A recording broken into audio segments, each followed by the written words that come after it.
Good evening and welcome to California Today. I'm Daniel Hall, sitting in for Lang Jiang. Here's a preview of the stories we've got ready for you today. Gas prices are higher than ever, especially on the West Coast. So much so that some gas stations have already passed the federal minimum wage for 1 gallon. We'll hear from an expert about what's happening and what can be done. A bill that would allow children to consent to receiving vaccines is moving through legislation, but it didn't pass without some high emotions. We'll look at what was said. And the San Francisco district attorney is facing a recall. We'll hear from both sides as to whether he should stay or go. As of June 1st, the average national gas price is just under $5 per gallon, and in California, it's over $6. Some gas stations in California are even higher, surpassing the federal minimum wage. NTD's David Lamb spoke with a petroleum expert at Gas Buddy to hear what's happening. Gas prices have just been going up and up and up. Some states are seeing higher prices than others, but in California, 1 gallon of gasoline at some gas stations have hit $8. That's more than the federal minimum wage of $7.25. Patrick DeHaan, head of petroleum analysis at Gas Buddy, says gas prices are expected to remain near record levels for much of the summer. Well, unfortunately, it looks rather grim for motorists. We continue to set new record high in terms of the national average, almost on a daily basis. The average now about $4.71 a gallon. That's the highest level ever. And with the EU announcing recently that it's going to sanction Russian crude oil, oil prices have continued to heat up, and that will likely continue to push prices higher. In fact, we may be just several weeks away from seeing the U.S. national average hit the $5 gallon mark, and we could go higher as we start hurricane season. According to June 1st data from Gas Buddy, the average price for a gallon of gas across all of the states is above $4.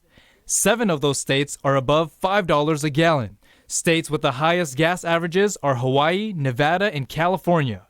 The Golden State's average is $6.19. There's about a dozen stations, mainly in Southern California, that are charging $2 to $3 a gallon above the average.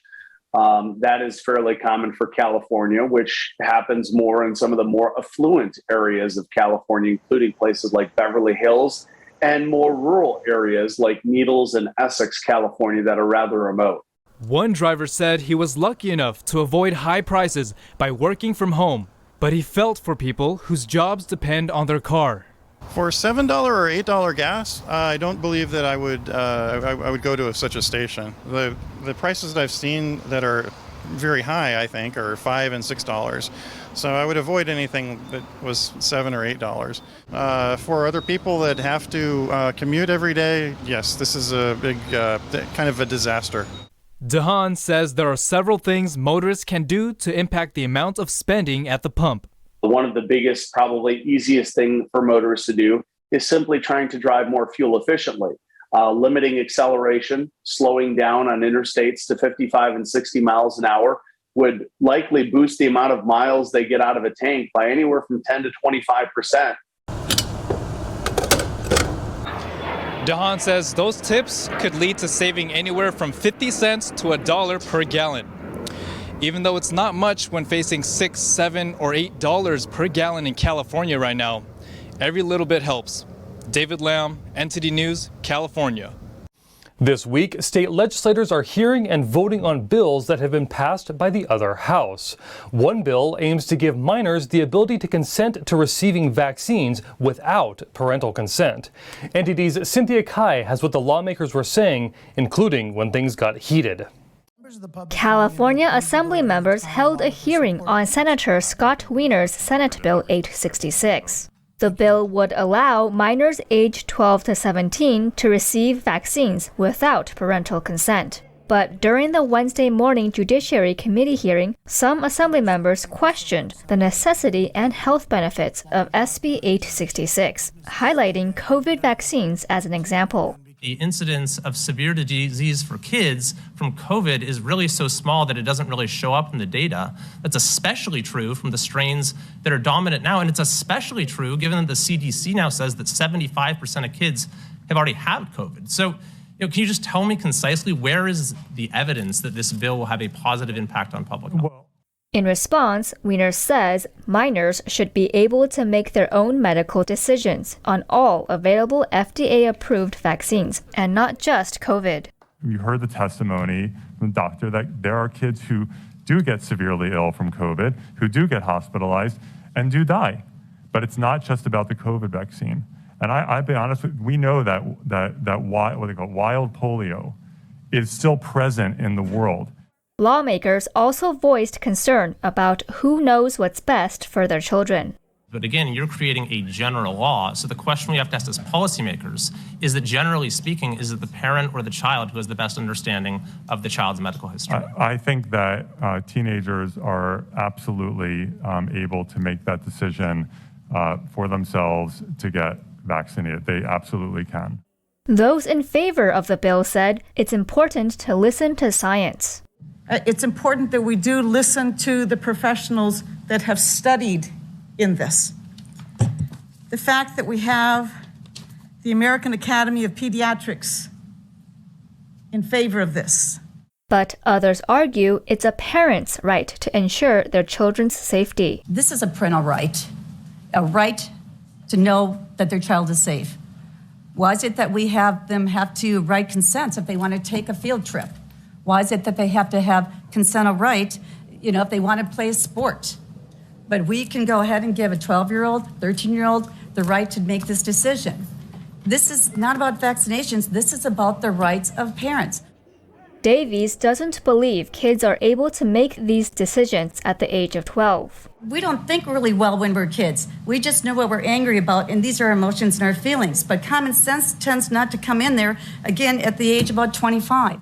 According to the bill's analysis, SB 866 simply builds on existing laws that allow minors to consent to certain types of medical procedures. In the end, the committee passed the bill in a 5-4 vote, with Brian Meisheim voting with the 3 Republican members against the bill. SB 866 is now headed to the Assembly floor. The California 2022 primary elections are about 1 week away. One proposition that's in the spotlight this year is Proposition H, which is the vote on whether or not to recall San Francisco's district attorney, Chesa Boudin. Supporters of the recall say Boudin is too soft on crime, while opposers say he's become a scapegoat. NTD's Jason Blair brings us more on what each side has to say. The decision to recall San Francisco District Attorney Chesa Boudin or not is up to voters in the upcoming June 7th, 2022 California primary elections. Recall Chesa! Supporters of the recall rallied on Saturday in San Francisco's Chinatown. Know that public safety doesn't have to come at the expense of criminal justice reform. If your mom and pop store is burglarized, you may or may not get attention. You may or may not get prosecution if Louis Vuitton is burglarized first. But there's no way that he should be walking the streets in less time than my son lived his life. Crime victims and victims' families spoke about their experiences with Boudin. David and Cherie Dioy said that Boudin refused to prosecute when their daughter was shot and killed. They went up to her again and started harassing her. She picked up the milk crate and swung it at them, at which time he pulled out the gun and at a full stance started shooting her. Once through the throat, and as she turned to run, he got her in the side, and the last one was in her back. How could that be self-defense? Chesa does not care about you. He doesn't care about the citizens. He doesn't care that Emma got shot. He doesn't care that these poor people have been beaten, stabbed, thrown out on the street. It's not on his agenda. John Marbles said that he wasn't informed as required by law that Boudin moved to divert his domestic abuser's criminal charges from trial. When he told Boudin's office about it, he said that he was threatened. And told that if I informed the court of this wrongdoing, they would drop these charges. When I said I cannot believe that you're engaging in witness intimidation, I testified to the court of this wrongdoing, and the charges were dropped, and then prosecutors falsely provided testimony that said that they did inform me of these things. Among the people and organizations that oppose the recall includes the San Francisco Democratic Party and San Francisco supervisors Hillary Ronen and Connie Chan. Boudin said in an interview with KPIX when asked about the recall that this has nothing to do with what I've been doing since I took office and everything to do with the folks who didn't want me to win in the first place. Boudin also cited that the domain name for one of the recall websites was registered the same week he was sworn into office. Matt Gonzalez, who is the chief attorney for the San Francisco Public Defender and former president of the San Francisco Board of Supervisors, told NTD that he believes many of the allegations towards Boudin are dishonest and don't include the whole picture. In his experience, he has seen the DA seek heavier sentencing. There was a young man convicted of murder recently. He came up for sentencing.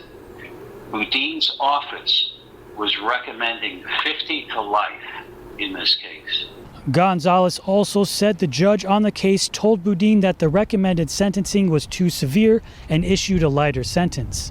He added that Boudin has become somewhat of a scapegoat, saying, for example, that the crime problems in the city's Tenderloin neighborhood used to get blamed on the mayor and board of supervisors. But as soon as Boudin took office, it all became his fault. He thinks that people should let the district attorney serve out his full 4-year term and give his policies a chance to bring results. If people give him a fair chance, they will see that his office is far more professionally run than they can imagine. According to a poll done earlier in May among San Francisco voters by the San Francisco Standard, 57% are in favor of the recall, 22% are not, with 21% unsure. Jason Blair, NTD News, San Francisco. California released a slave reparations report that documents the effects on African Americans over the years. But one Navy veteran and a congressional candidate sees it as pandering to the black community before elections. Here's NTD's Eileen Ng with the details. California's task force to study and develop reparation proposals for African Americans released an interim report that documents the lingering effects of slavery on African Americans today. The nearly 500-page report includes a set of preliminary policy recommendations for the California legislature for remedy. It would expand voter registration, make it easier to hold violent police accountable, and improve black neighborhoods. According to the report's conclusion, addressing this persistent racial wealth gap means undoing long-standing institutional arrangements that have kept African American households from building and growing wealth at the same rate as white households to the present day. The task force was passed September 30th, 2020, in the form of Assembly Bill 3121. But Joe Collins, a Navy veteran and candidate for California's 36th congressional district, sees it as pandering to the black community for votes. Yeah, I think it's not transparent, in my opinion. If we want to hold police accountable, let's have a separate piece of legislation for that. If we want to talk about reparations, let's have a separate piece of legislation for that. But grouping everything into one package, it tells me that, this reparations package is not authentic. A final report will be issued before July 1st, 2023. We're going to take a short break, but here's a look at what we've got ready for you when we come back. Water restrictions are going into effect for Southern California. That comes as reserves are falling to critically low levels. And new research on e-cigarettes show youth consumption is up more and more. We'll have details on what the experts say are the causes. That and more on California Today.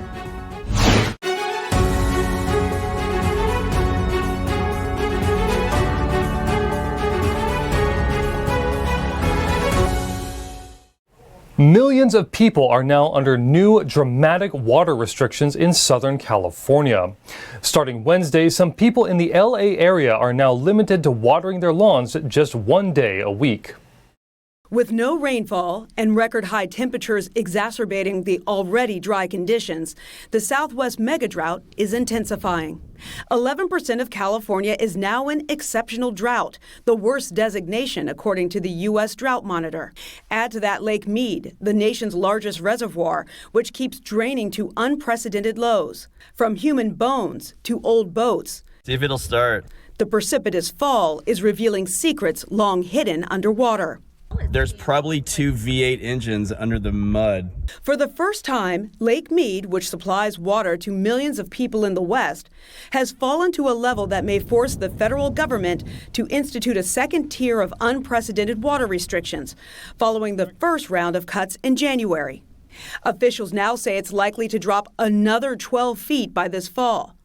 By September 2023, the government expects the lake will only be 19% full. For the Southwest, that could mean the most severe level of water cuts. California is one of those states that relies on water from Lake Mead. Its 2 largest reservoirs, Shasta Lake and Lake Oroville, are at critically low levels, at just half of their historical averages. We are doing what we had signaled was likely to happen. For months, Governor Gavin Newsom has called on residents and businesses to voluntarily cut their water usage by 15%. But in March, urban water usage rose by 19% from the same month in 2020, spurring Newsom to pressure the state's largest urban water suppliers to beef up their water conservation efforts or potentially face a significant reduction in water use statewide this summer. In response, municipalities and agencies are taking action. The State Water Resources Control Board voted to ban watering any ornamental turf at commercial sites. In Los Angeles, outdoor watering is only allowed 2 days a week. In the Bay Area, at least 2 water districts are enforcing excessive water usage with fines. The East Bay Municipal Utility District is also prepared to release the names of customers who excessively violate the mandatory restrictions. All this, and it's not even summer yet. Students and parents alike protested a ban placed on certain graduating high school seniors on Monday. The Granada Hills Charter High School in Los Angeles banned students from attending graduation events if they haven't received the COVID jabs. Protesters held signs that read, "Our kids, our choice," and "Don't discriminate, let our kids graduate." The Los Angeles Unified School District decided in May to delay jab mandates along with the rest of the state, but Granada Hills kept that order. Nearly 80 of the 1,100 graduating students will be barred from the ceremony. A recent UC San Diego study ties the rise in youth tobacco use to e-cigarettes. While the FDA banned certain products in 2020, other products from companies like Juul avoided the ban, and they are increasing in popularity. UC San Diego released a study on Monday where they counted more than 1 million American high schoolers becoming daily tobacco users within 2 years of 2017. By 2019, more than 3/4 of them were vaping daily.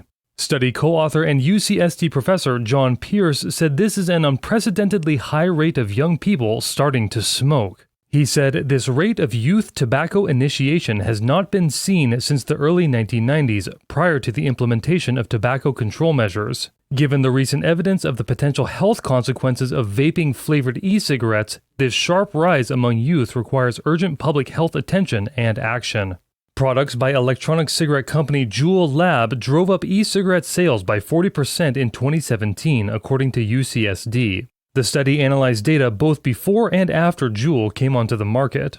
Senior author Karen Messer, professor of biostatistics at the Herbert Wertheim School of Public Health, named 3 major contributors to the increase of daily e-cigarette usage: social media campaigns, high nicotine concentrations, and fruit flavors. She said this surge in dependent e-cigarette vaping may be reversing decades of decline in rates of tobacco addiction. The FDA's 2020 ban on most flavorings in e-cigarette cartridges failed to include disposable e-cigarettes, e-liquids, or refillable devices. UCSD said 85% of the estimated 1.7 million children vaping last year used flavored products.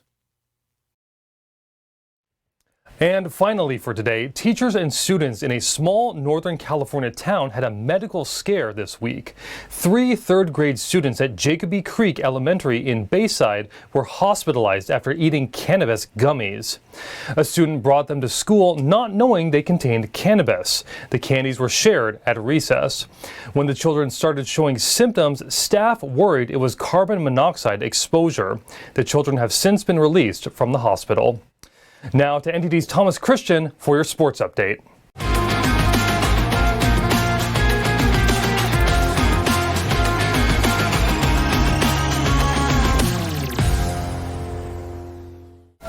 I'm Thomas Christian, giving you the California Today Sports Roundup.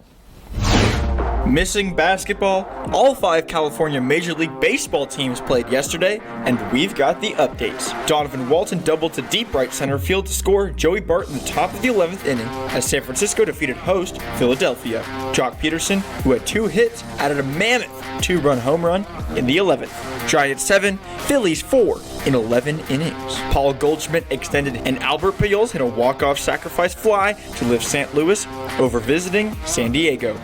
Goldschmidt drew a walk in the first inning to extend his on-base streak to 36 games, and he later hit an RBI double to extend his hitting streak to 22 games. Padres starter Blake Snell allowed 2 runs on 2 hits and 3 walks in 6 innings. Trent Grisham provided the San Diego offense, hitting a 2-run homer. Manny Machado and manager Bob Melvin were ejected for arguing a strike call in the 6th inning. Cardinals 3, Padres 2 in 10.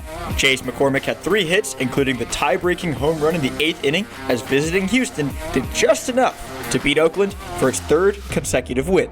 Rafael Montero, the 4th Astros pitcher, got the win after pitching a scoreless 7th inning. Ryan Presley earned his 9th save, getting a double-play grounder to end the game. Frankie Montas gave up 2 runs on 7 hits in 7+ innings as the A's dropped their 5th game in the past 6. Astros 3, A's 1. Tucupita Marcano hit his 2nd home run in 2 nights, and Michael Chavis also went deep as visiting Pittsburgh continued giving Los Angeles fits. Marcano hit his first career home run Monday and added another Tuesday as the Pirates won for the 4th time in 5 games against the Dodgers this season. Trey Turner went 2 for 4 with a homer for the Dodgers, extending his hitting streak to 23 games, tops in the majors this season. Los Angeles lost its 2nd consecutive game to open a 7-game homestand after winning 13 of its previous 15 games. Pirates 5, Dodgers 3. Game 1 of the NBA Finals looks to tip off tomorrow night at Chase Center in San Francisco. After surviving 3 hard-fought series each, the Celtics and the Warriors used their time off to patch themselves up and prepare for what looks to be a grueling 6 or 7 game series. For Boston, Robert Williams III seems to be mostly over his knee issues as he was available in Game 7 against the Miami Heat, and no new information from the team has gotten out about his injury. The Warriors are also looking like they're going to be close to 100%, with Otto Porter Jr. officially listed as a game-time decision, but is reported to be trending towards playing in Game 1. Andre Iguodala was a full participant in practice Tuesday, a promising sign that the 2015 Finals MVP could be ready to go for Game 1 as well. Golden State's Gary Payton II seems to be right behind his teammates, recovering from his elbow fracture that he suffered in the NBA playoffs' 2nd round against the Memphis Grizzlies. He has not yet been ruled out for Game 1, but the Warriors may try to ease him back into the rotation with so many others coming back all at once. Game 1 of the NBA Finals matchup between the Boston Celtics and the Golden State Warriors tips off tomorrow at 6 p.m. Pacific. That's all for sports. That's all for tonight. You can join us again on California Today every weekday at 8:30 p.m. If you have any news tips or ideas for our show, or if you just want to let us know how we're doing, send us an email at california.today@ntd.com. I'm Daniel Hall, sitting in for Lang Jiang. Have a wonderful evening.